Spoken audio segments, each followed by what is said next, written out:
ஓசூர் மாநகராட்சிக்கு உட்பட்ட வார்டு எண் 12 பாகலூர் அட்கோ பகுதியில் மாநகராட்சி மூலதன மானிய நிதி 2024 முதல் 25 வரை இன் கீழ் 83 லட்சம் ரூபாய் மதிப்பீட்டில் அமைப்பட்டுள்ள பூங்காவினை காணொளி காட்சி வாயிலாக மாண்புமிகு தமிழ்நாடு முதலமைச்சர் திரு மு.க. ஸ்டாலின் அவர்களால் திறந்து வைக்கப்பட்டது.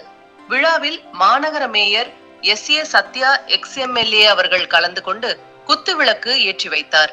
உடன் மாநகராட்சி ஆணையர் முகமது சபீர் ஆழம், துணை மேயர் ஆனந்தையா, மண்டல குழு தலைவர் ரவி, நிலைக்குழு தலைவர்கள் என்.எஸ். மாதேஸ்வரன், சென்னீரப்பா, பணிக்குழு தலைவர் வெங்கடேஷ், மாமன்ற உறுப்பினர்கள் பெருமாயி அருள், டாக்டர் ஸ்ரீ லக்ஷ்மி நவீன், மாரக்கா சென்னீரன், சசிதேவ், 12வது வார்டு கழக நிர்வாகிகள் செல்வம், ஷான் பாஷா, மணி, நாகராஜ் மற்றும் மாநகராட்சி அலுவலர்கள் கலந்து கொண்டனர்.